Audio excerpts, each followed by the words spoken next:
Food News. I'm Juliet Litman. And I'm David Jacoby. If you want to be part of this podcast, give us a call at 850-STEW-136. You still have to look down. I almost said, let's put 30 minutes on the clock. We haven't done that in months.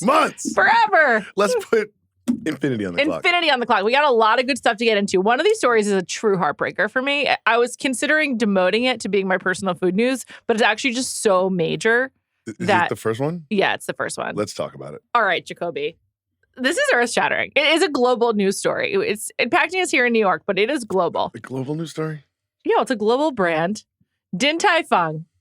We've discussed. The home of the best soup dumplings on the earth across many continents. Australia, Asia, the United States. It's also not a one-trick pony. America. It's just a very, very good restaurant. Like, just the garlic broccoli is done better than garlic broccoli you've had anywhere else. Oh, so it's delicious. The garlic string beans are really good too. Also the cucumber, like spicy cucumber salad. Oh, God.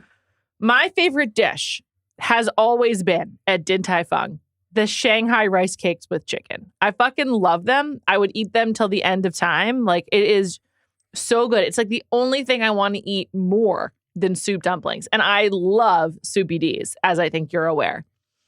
Well, horrible news, which is that the Manhattan location of Din Tai Fung is phasing out Shanghai rice cakes. Does this feel personal? Yeah, it feels like I wasn't going to Din Tai Fung enough that they're like, we're just getting rid of your favorite dish, never come back. So I read the article. Why are they doing this? It doesn't say in the article. This is from the New York Post. There's no mention. It didn't say like lack of interest or whatever. It doesn't say. It also doesn't say if it's happening at every Din Tai Fung. They only talk about the New York one. But it is the New York Post, to be fair. Right. But that's what I'm saying. Like, if I go to Din Tai Fung in LA, will they have rice cakes? Are you going to move? I don't think so. Okay. It's pretty important to me that I see out the NBA finals. So I can't move tomorrow. Do I move in the near future? Probably not. I really love New York. Should we go to Din Tai Fung before they phase it out? Yes.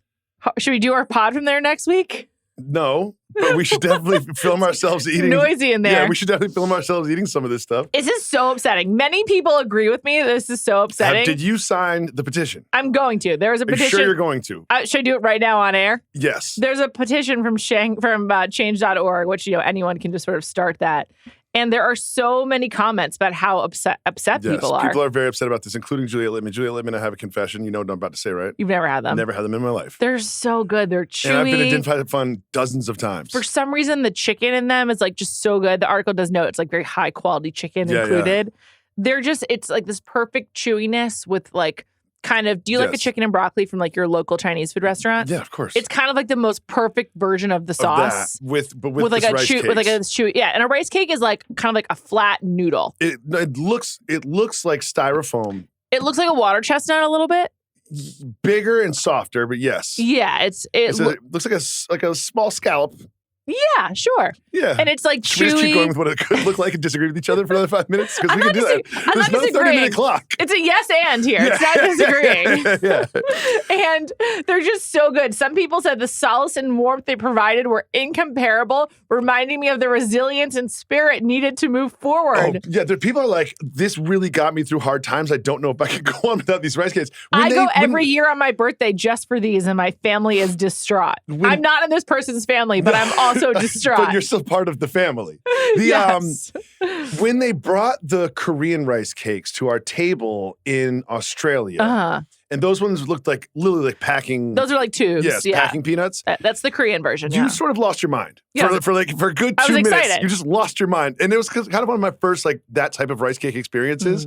And it was just like when you swim in the Mediterranean, you're just like I'm a different person. You're just a different person when you have these rice cakes or when you swim in the ocean. Seriously, it's like two of my happy places. Eating these rice cakes. I like the Korean ones, but I love the Din Tai Fung ones and the Mediterranean. So if we could combine those two, that'd be awesome. Like, and you could be serenaded by Adele at the same time. What a perfect day. Maybe I could make that happen. A perfect meal. Yeah, seriously.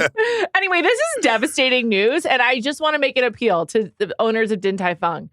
Please, please, please do not get rid of the rice cakes. Me and the other faithful, loyal customers We've been coming to you for years for this. We will miss them so much. And yes, you have the best soup dumplings with 21 folds, but this is so special. I don't know how I'll get my fix if it is gone. So please, please reconsider. If you're listening to this podcast, we just had a first here on Food News. On Food News First, Juliet turned to camera and went straight down the pipe. Like she's like Jon Stewart on The Daily Show, just pleading. It's like a hostage video. You're very serious about this. Yes! Well, listen, it's like my favorite dish. I support you to sign the petition. This is like if you could never have soup again. What if I could never Why would you say that? Why would you say that? To make you understand how I'm feeling. Also, wow. I was not aware of this. Mike broke the news to me via the rundown. So like Mike, that's rude. This has been like a really long and traumatic. Oh my God, it's like finding out your dog died like while you're working. For you, it'd be like finding out you can never have soup again. I can have soup. Please don't say that anymore. Okay. All right. Let's move on. Can we? It's honestly hard. Oh, wait. I didn't sign the petition. Let me just do that real quick. I just got to make sure my voice is heard. I'll do the next one. We'll jump to a heist. We'll jump into the heist, right? All right. We're ready. Okay.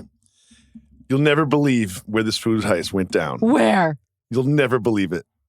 Philadelphia. What? Yes. What? In Philadelphia. An investigation is underway after more than 10,000 bottles of bourbon were stolen from a Philadelphia warehouse in broad daylight on Friday, according to company officials. According to A21 Wine and Spirits and Apogee 21 Holdings, approximately 1,800 cases of Noble Oak bourbon worth about $500,000 were stolen from American Supply. Okay. And company officials are calling a, quote, coordinated cargo theft operation. And they also said this. Never heard that term before. The theft involved a significant quantity of premium bourbon from our newly acquired brand, Noble Oak, and appears to have been executed with knowledge of logistics operations and product movement schedules. What does that indicate to you, Juliet Litman? The big IJ. Inside job. Inside job, baby. This is the part I really love. Okay. The suspects deceived warehouse employees into thinking they were supposed to load their truck with the bourbon bottles. He added that workers missed some regular security protocols and allowed them to enter and move forward with the heist. They definitely ignored some security protocols there. 100%. They definitely showed up with like a branded jacket. And we're like, yeah, we're here to get the Noble Oak. We're here. And someone was like scrolling TikTok and was like, cool, it's over there. Cool. Go ahead. Yeah, definitely. He was eating some Shanghai rice cakes. And they're just like, oh, yeah, go ahead. Go grab them. Whatever and then they you grabbed want. them all, loaded the truck right in front of this guy. And he's got to look at the tape of him doing that and explain to his significant other partner why he lost his job. I feel so bad for this guy. I feel bad for him too. Or her. Who knows? Whoever it was. Philadelphia, heist capital of the world. Oh, well. Whenever we read these stories, I just cannot wrap my head around how this is really like a difference maker in someone's financial life. Like whoever is doing this heist to then resell the bourbon. It's a huge difference maker. What are you talking about? To sell it one by one? No, that's not one by one. They go on to it'll likely go through unauthorized channels. So if you are a distributor or seller, please check your Noble Oak cases to make sure they're not whatever.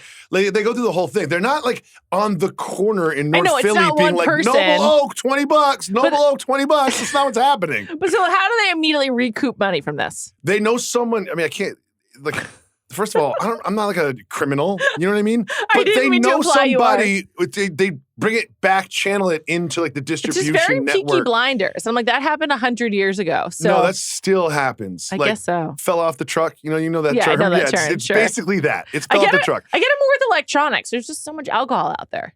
That makes it even harder to track. Right. I get it. If you have a liquor store. Right. Electronics you can track. If you have a liquor store, you buy Noble Oak for $30 and someone offers it to you for $15. Sure. Okay. Yeah, sure. You're saving You don't care money. where it came from. Yeah, of course. As long as it's sealed. Exactly. All right. Well, we got another heist. We sure do. Not in Philly. This one's in Boston. Somerville. Whoa. Sorry. Whoa. In the Boston area. My bad. Yes. This one was sort of like less successful, I would say. Please continue so people know why we're laughing. A man was arrested after allegedly breaking into pasta business and stealing food and alcohol during an early morning incident. Jace Michael Palmer was charged with breaking and entering into the nighttime with intent to commit a felony. And then he was caught.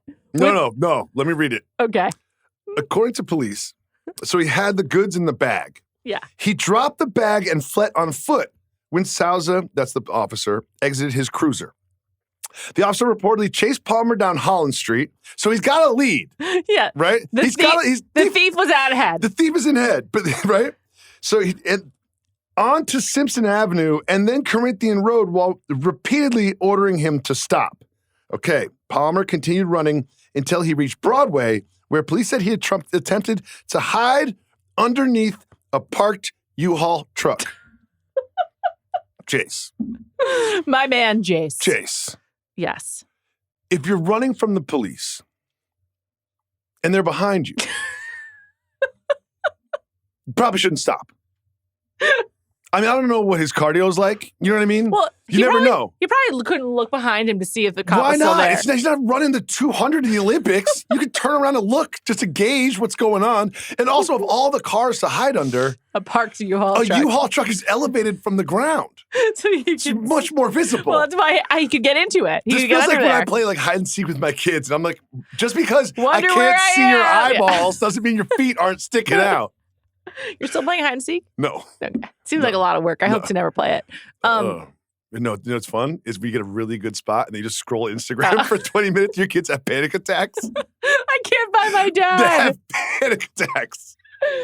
And so then he's caught. Then Officer Souza returns to Dave's fresh pasta and he gets the bag. Inside the bag were several food items, including multiple types of pasta and a bottle of wine. One bag full of stuff, multiple types of pasta. So I guess he wasn't sure like what his family wanted. Do they want linguine? Do they want penne? Who knows? He got some cash too, but I also like at the end they're like, at the time of reporting, they couldn't value the goods because like they couldn't contact anyone from the store. Is it that hard to value the goods? Officers were unable to immediately contact a key holder for the business. I'm a little concerned that Dave, the eponymous Dave of Dave's Fresh Pasta, is not like locking up enough and isn't protecting his goods. They couldn't even call him. Dude, when my wife and I go to Italian places, she always asks like what pasta is fresh and homemade. Do you think Dave makes all the pasta on site and you can like buy real fresh pasta? If Dave's not and it's called Dave's Fresh Pasta, he's lying. Well, he should have, but I bet he has some fresh options and a lot of dried options.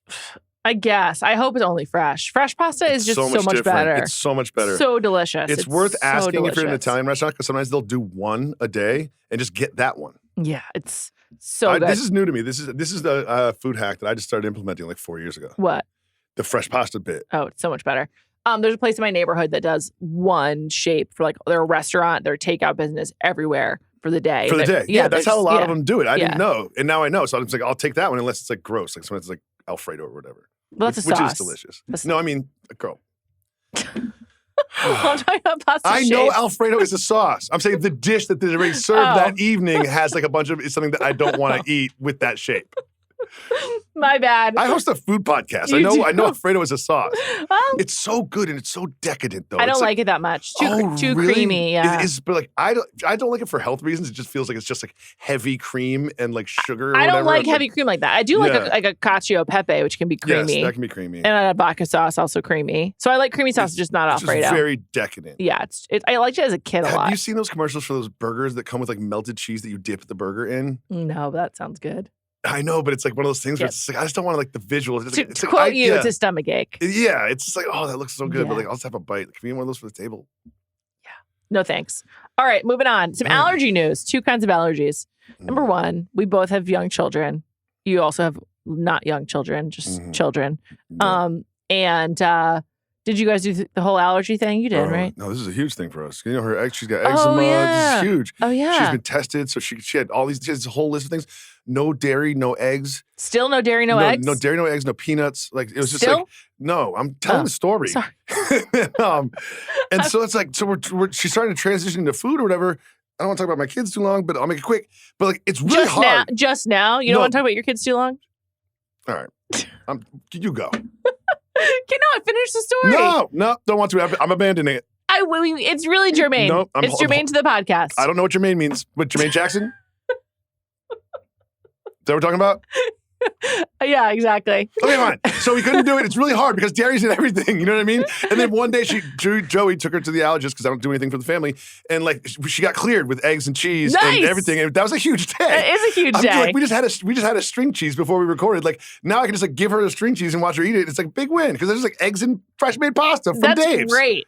That's awesome. It was a huge day. Well, it is a huge deal because now with young children, you're supposed to like around 5-6 months start giving them all the allergens to see how they respond. Yes. And eggs are a very big one. And there's this new study out of Australia that found it has confirmed the guidance. So the good news is we have not ruined the lives of our babies because in Australia, they have found that there is this growing body of evidence that if you give these allergens to your kids, at least introduce them by 6 months, the prevalence of an egg allergy fell among children by 17%. And the previous guidelines were like, if they have eczema or other allergy like indicators, wait until they're 2. Yeah. So that's like an extra 18 months of me not being able to give string cheese to and poor also, little Coco. You could be blowing the window in which they could like get over their allergy. So this is a huge deal. It's also true for like all the nuts and all that shit. And it is stressful though, giving your kid an allergen for the first time. You're like, what's going to happen? Wow. Stand by. Kirk Goldsberry, I just want you to know you're live on Food News right now. We're recording right now. This is my favorite. What are we talking about? Well, we're talking about how Juliet asked you to get coffee today, and she has not heard from you since. And then she asked you to call her, but then you call me back before even calling her. My phone's not on the table, to be I'm fair. a little concerned about this. But I guess if you looked at your phone, you would not have a missed call from Kirk. I have some reasons. I've been very busy today. Okay. Okay. I have some reasons. I've been very busy. All right.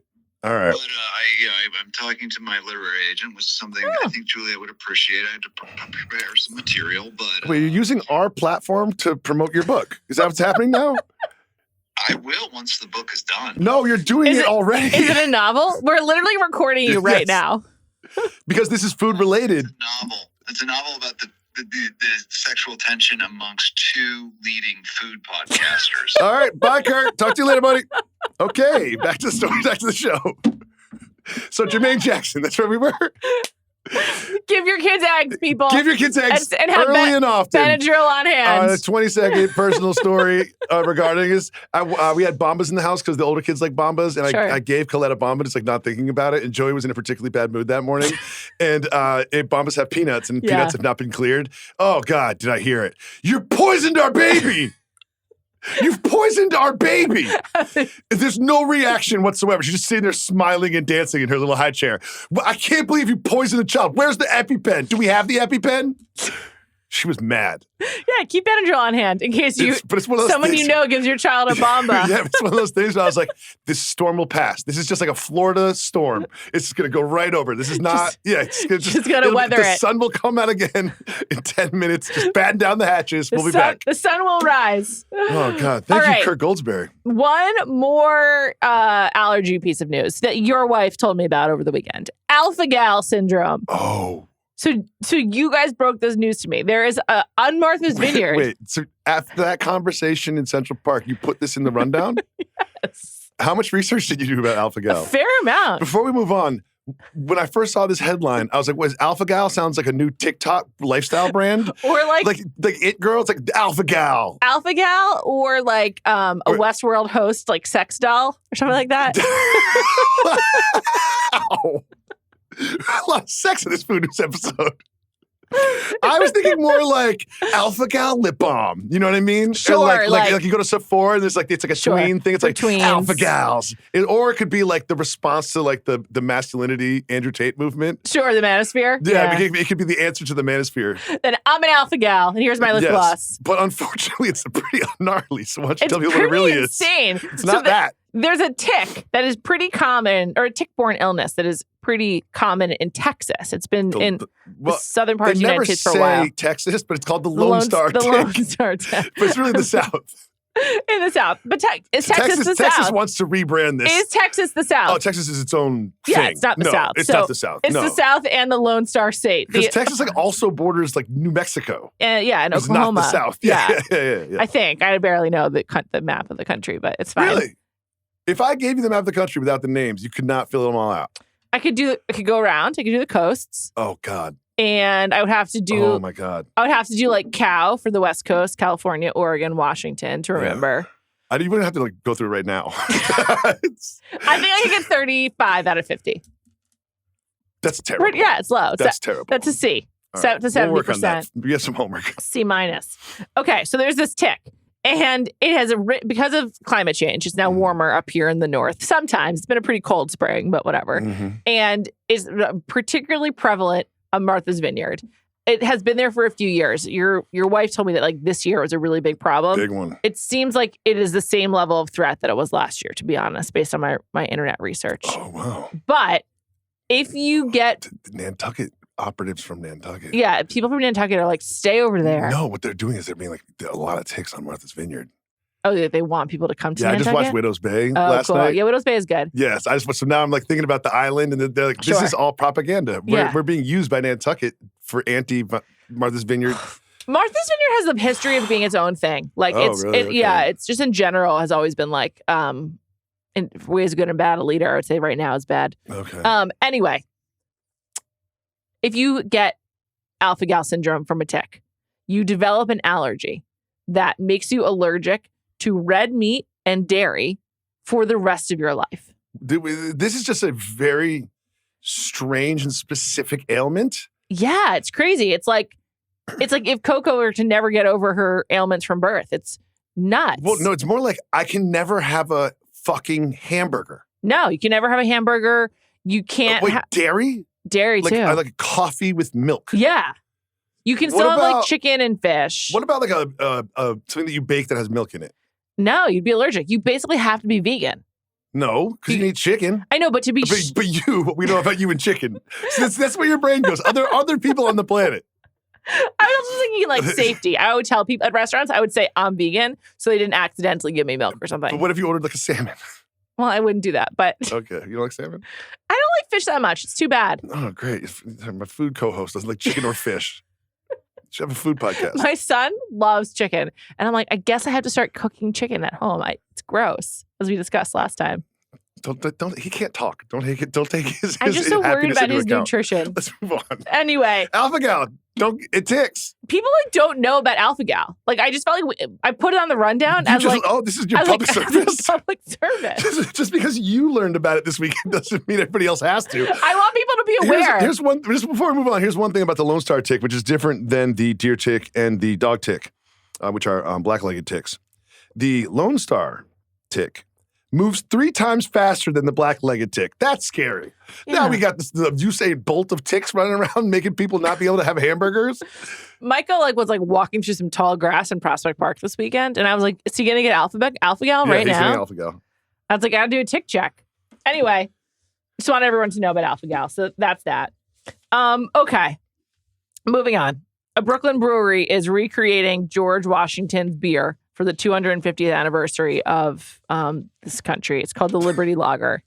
And it's from a place called Talea, which, believe it or not, I've actually been to. It's it's a lovely place. Yeah, there's 2 of them. Talea. There's one in Williamsburg and there's one in Cobble Hill. They're both great. They have lovely aesthetics there. Really? I believe it's also a woman-owned brewery, which isn't that common. So it's pretty cool.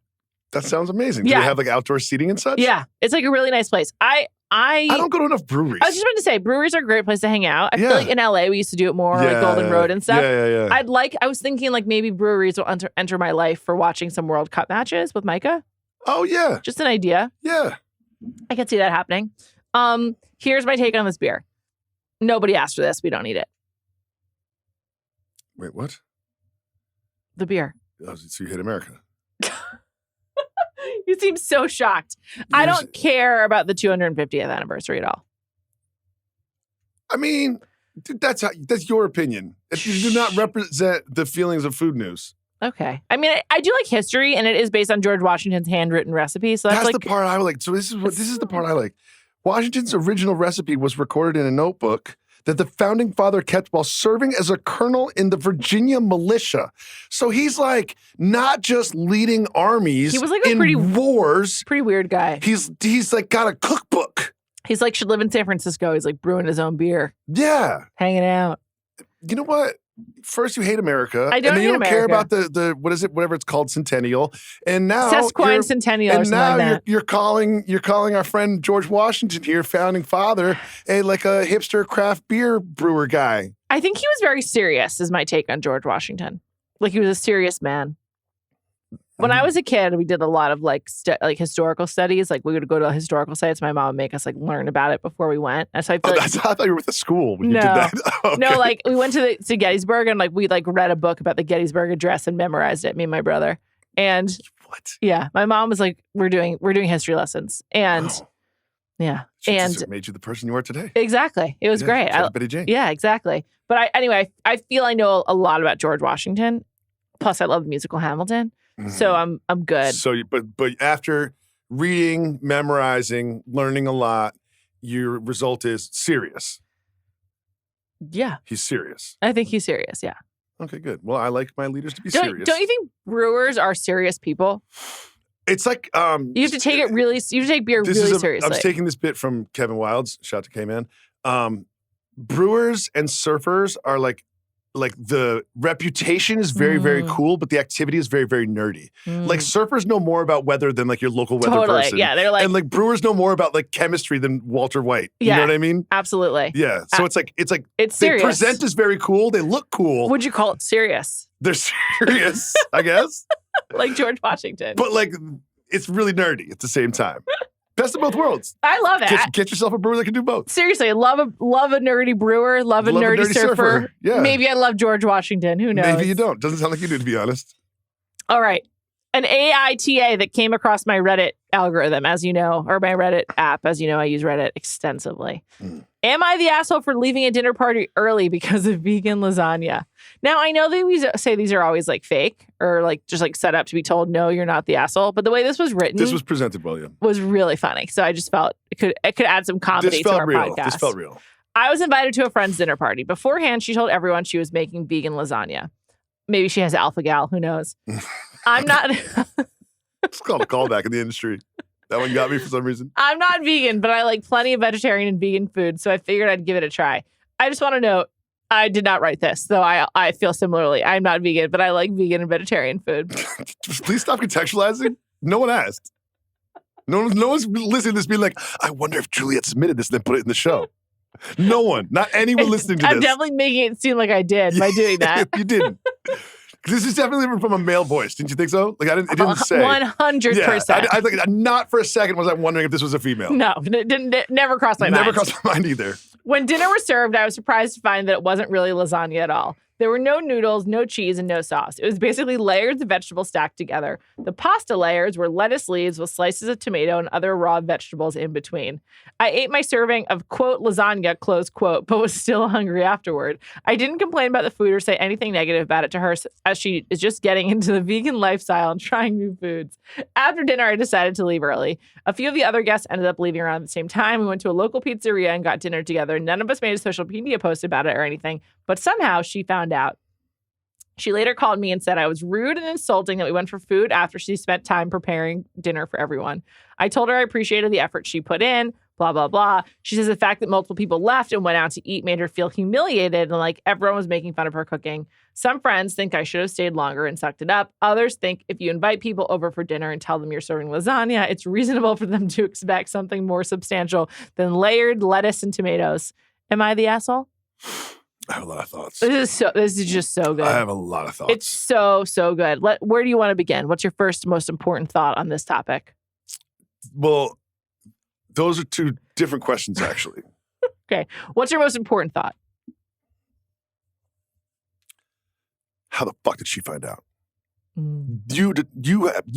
This is like one of those shows where like 4 kids like kill somebody by accident and they'd have a blood pact that'll take it to the grave. Whoever you were eating that pizza with, there's a rat.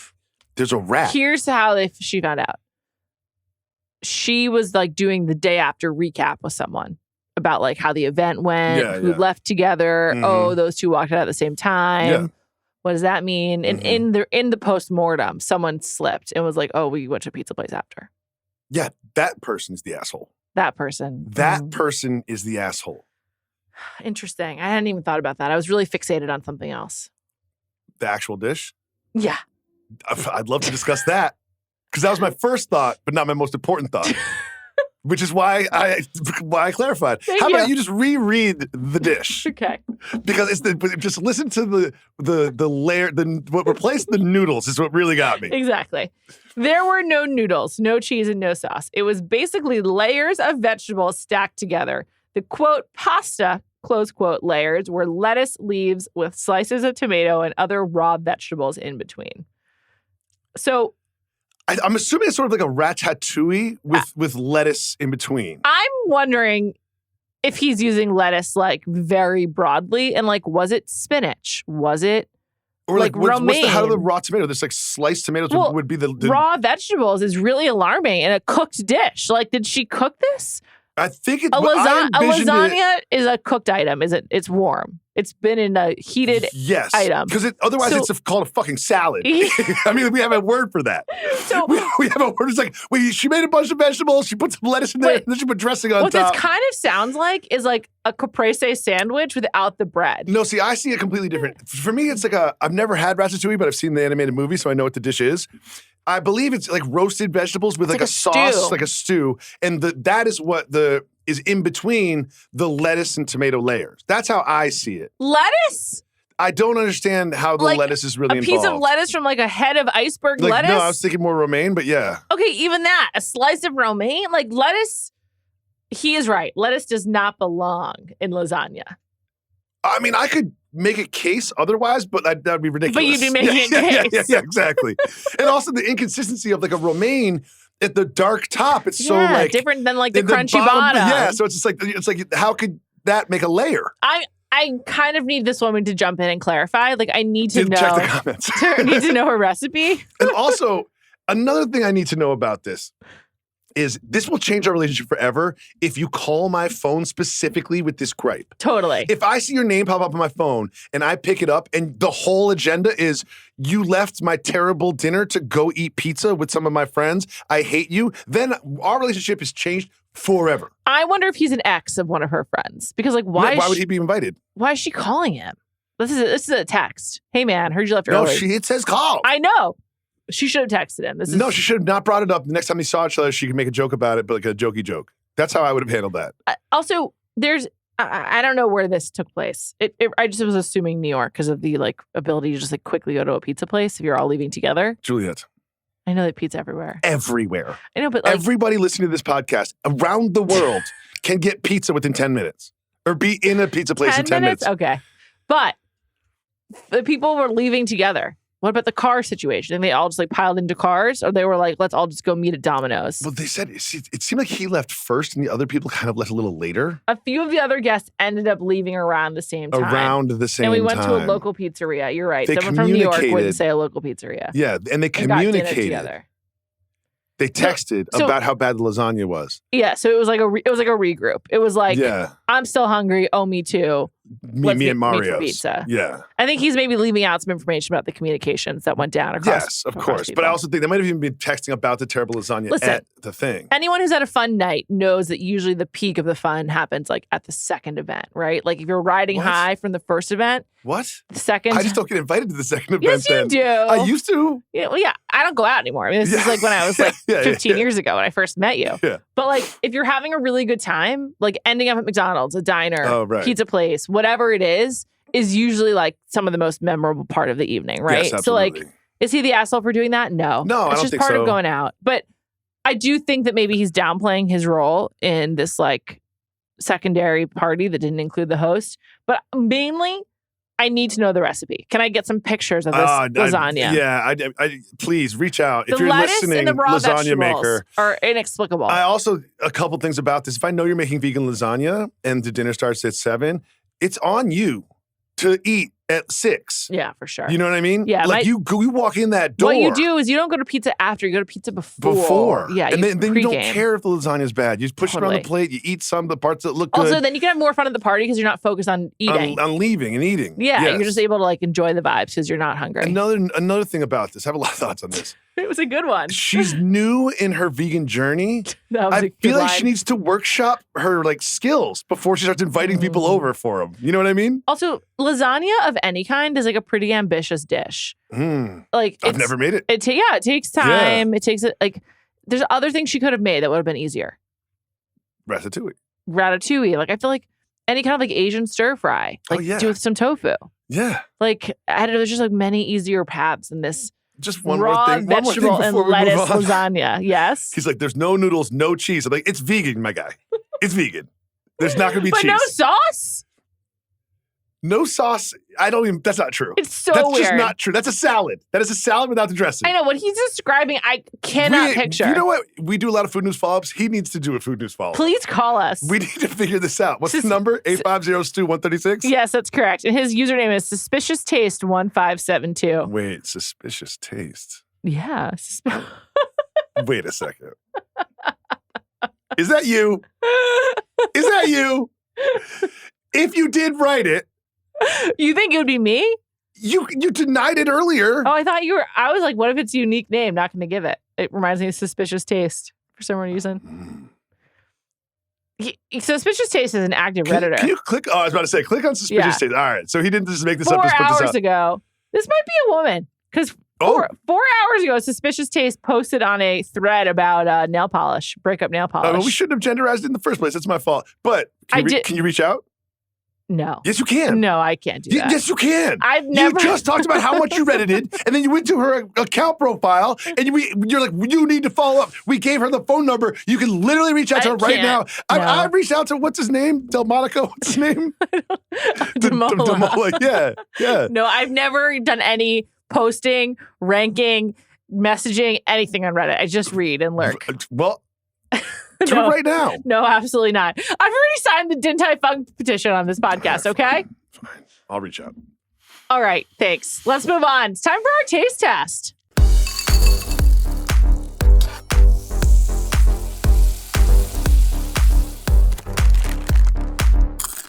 This is exciting. Juliet, producer Mike does so much for us. Sure he's does. Our international travel buddy. And he's the man behind the scenes that makes Food News go.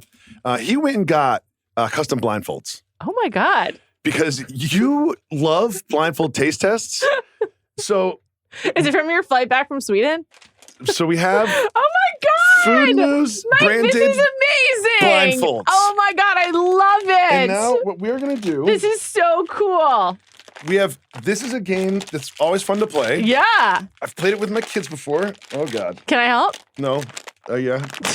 There you go, buddy. All right. So Mike, you've outdone yourself. Yeah, this is better than the choco latte. These are mini Starburst, not Starbursts, but that means they're not wrapped, so we don't have to fumble with the wrapping. Nice. So we are going to take turns. So cool. Yes. We're going to take turns. This is so awesome. Right? I love merch and I love monograms. Thank you, Mike. Look at this. And there's going to be some Starburst here. Okay. And then one of us is just going to reach out and grab one and then see if we can guess the flavors. Now, I just want to be very My eyes clear are closed. about I'm this. turning this around. Just, so I have just no for, sense.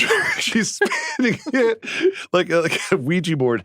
All right. Pink is strawberry. The smell is so strong. Red is cherry. Okay. Orange is. Orange. Good job. Thank you. Yellow is. Lemon. Those are your 4 options. Okay. Juliet's going first for the listeners. She's reaching. They're mini Starbursts. I touched several. Sorry. It's okay. I think it'll be okay. All right. Tell us your experience.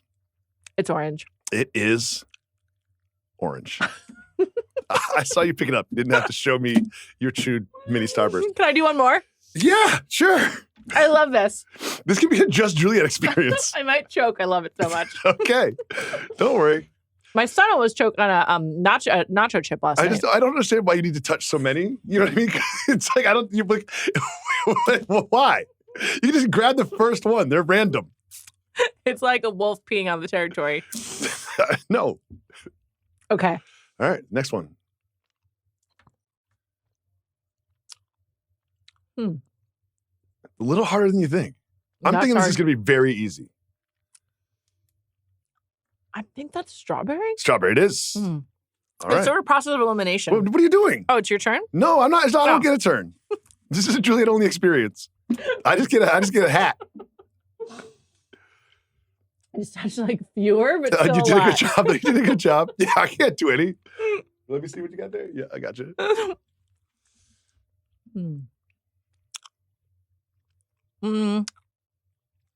Cherry? Red?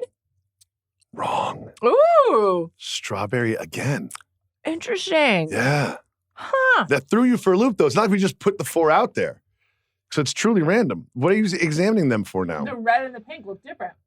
Yeah, because one's red and one's pink. I don't even understand that sentence at all.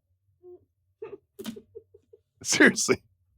She just if you're listening, she put her face up to them to like examine them closer. She didn't just do it from arm's length distance. If you're listening, you're missing a great Yeah, experience you really watching. are. Yeah. All right. Wow. One more. Okay. One more. We need I'm going to spin it. I'm going to spin it. I'm going to spin it. All right. One more. I'm going in like wide so I don't touch as many. Yeah. You're like one of those claw games. Yeah. This is the most fun I've had in the month of June. Blindfolded taste tests. What's wrong with me? I All right. hit the mic. Final one. Lock in.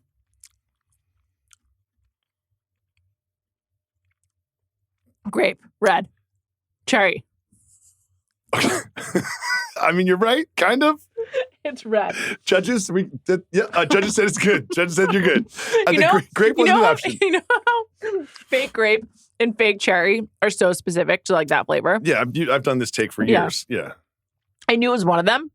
Like it's like the fake flavor. Yeah. I couldn't remember if it was purple or red. Fake watermelon is one of the furthest from the actual taste of watermelon in the world. It's just its own thing. I think banana is often very fake. It's I can see the source. Yeah. Like watermelon, I just don't even like see the source.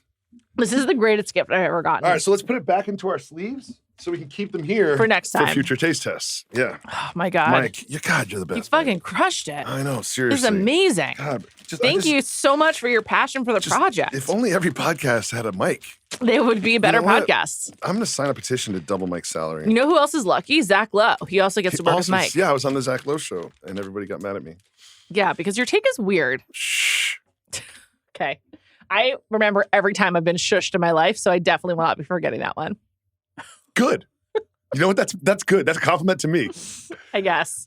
Yeah. Do you remember the time I was shushed at Grantland? No. Oh my God. First of all, the fact that you remember every shushing is sort of like weird. But if I was like, oh yeah, that one day with Jake Hang. We're gonna text Bill after and ask if he remembers. And I know that he does because we still talk about it. Was he the shusher? No, of course thank not. God. No, oh my God. no, he would never. Oh, I know who the shusher is. Time for personal food news.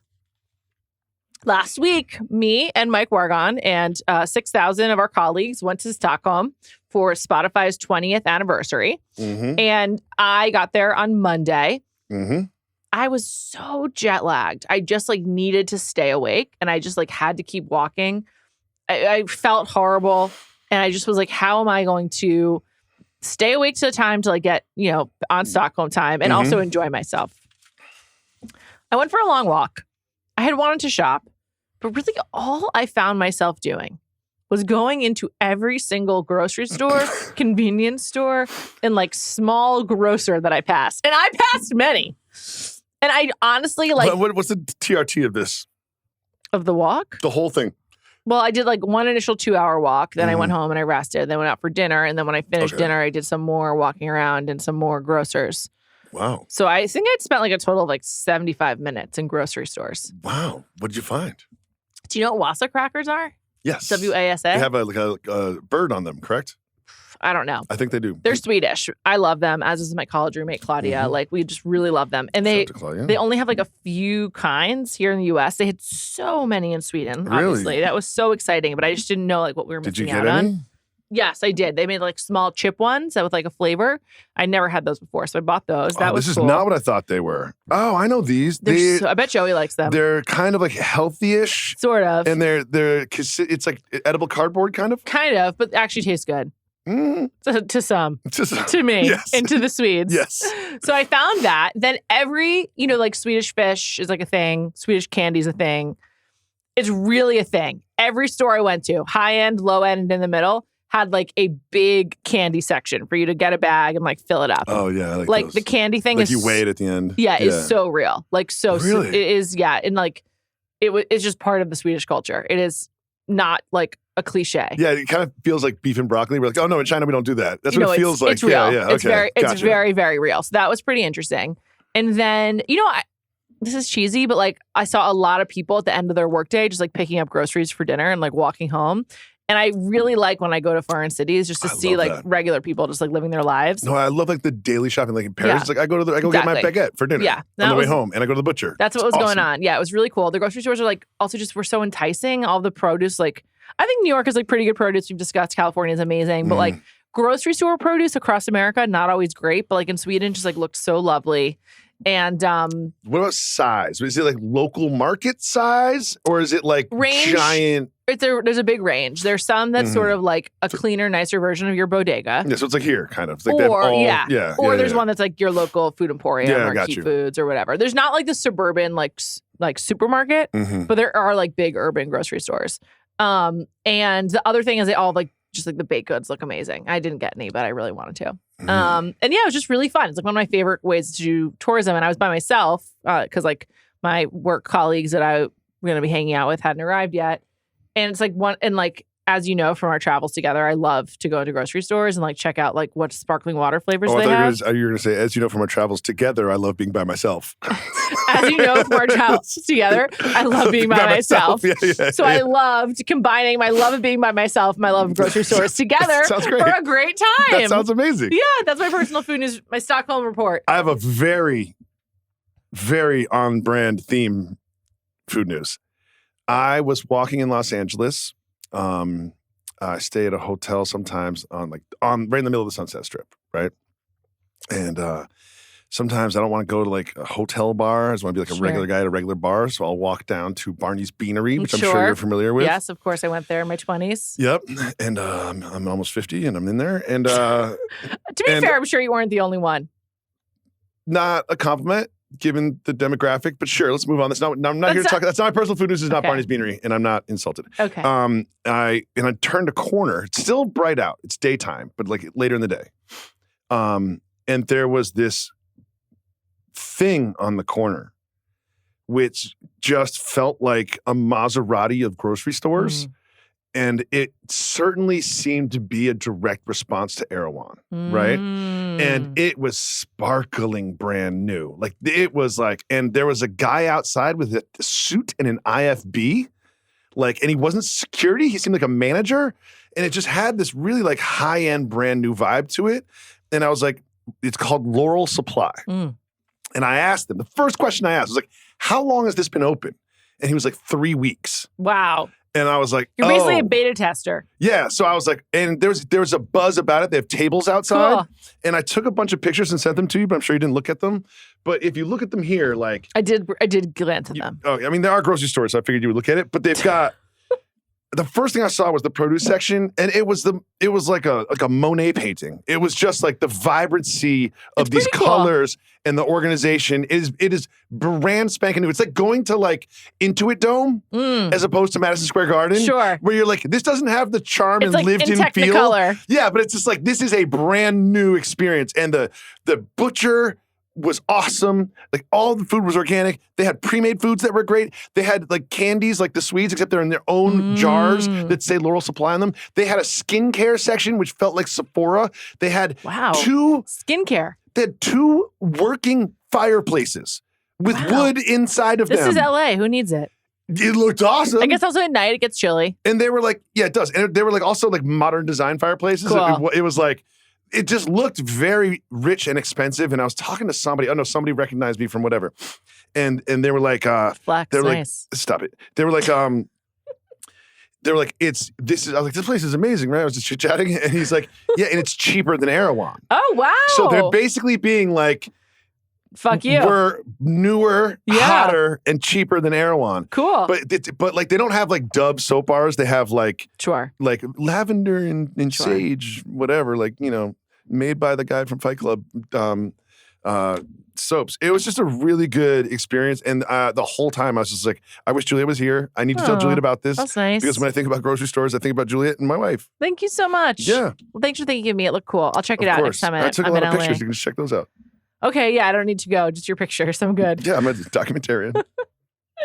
All right, it's time for listener food news. Should I put my blindfold back on just to have a full experience? No. Hey, Juliet and Jacoby. This is Alicia from Dallas, Texas. I love the show. I love you guys and y'all's friendship and love listening. And I want to give a shout out to my husband, Heath, like the candy bar. He actually works for Dude Perfect. So it always gives me a chuckle whenever y'all mention it on the show. And he said that y'all could actually come get a tour if y'all ever were interested in coming to Dallas for that. Okay. But anyways, my question for y'all is regarding the FIFA World Cup coming up this summer. And I wanted to know if y'all thought or had thoughts on if there should be some sort of signature food or drink associated with the World Cup. A lot of these sporting events and tournaments have that with like the Masters and the U.S. Open and the Honeydews. And so yeah, what do you think the World Cup version of that could be or should be? Would love to hear your takes. Thanks again for the show and keep up the good work. Bye. Alicia, thank you so much. Heath, shout out to you. Dude Perfect. Mike, are we up to, do we have as many subscribers at what's it called? Ringer Food? Yep. Up to Dude Perfect. We're not there yet. Working on it. Gaining quickly. I think that we're going to get pushed over the edge with these blindfolds. Blindfolds. Yeah. People are going to listen to me like, I need to see the blindfolds. Here's what I would say, Alicia, and I haven't thought about this before, but there should not be one of the great things about this event, especially being held here, is different than when I went to it at Doha, that's an actual flex, is like that's one city. So it's like one culture. Sure. You know what I mean? Whereas here, it's the entire country with many different cities Mexico, and cultures. And Canada. And Mexico and Canada.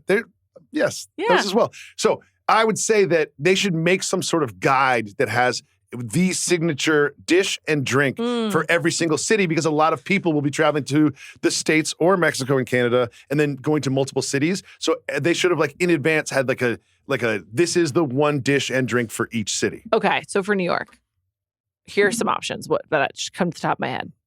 I mean, there's only one option for food. Pizza? No bagels? Well, that's 2 times of the day. Hot dog?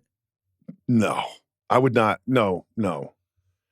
Nathan's? The good hot dogs are good, but only 5% of the hot dogs are good. The signature food, though. Like, what do you think is... I think bagels and pizza will be fine. Okay. Yeah. All right, just bagels for breakfast, pizza for dinner and lunch. Okay. There you go. And I don't know what the drink would be. Probably just, I don't know, sewer But water. like at MetLife, if they could have like one special station of like, here's your New York experience. Pizza? Sliced pizza, like not like fancy pizza. Yeah. Like they should have like a cart called like Original Rays. That would be funny. That would be funny. Like, this is the original Rays. Established in 1972. Yeah, exactly. I'm super excited about the World Cup. Good. Like, I just love an international sporting event. So Me too. This is so exciting. New York is the center of the sports world right now, and it feels awesome. It really does. Yeah, it's a great time to be in this wonderful city for all. All right. What a food news. Alicia, thanks for calling. What a rocking food news. Din Tai Fung. I need you to reconsider. This is like existential. It's critical. I don't know what I'll do. On that note, thank you to our incredible producer, the provider of blindfolds, Mike Wargon. This is just so great. I also want to thank Kirk for making it weird. Thanks, Kirk, for making it weird and giving us a call. Unnecessary. And giving me a call, actually. It's true. Yeah. Thanks to Kirk for fully ignoring me today.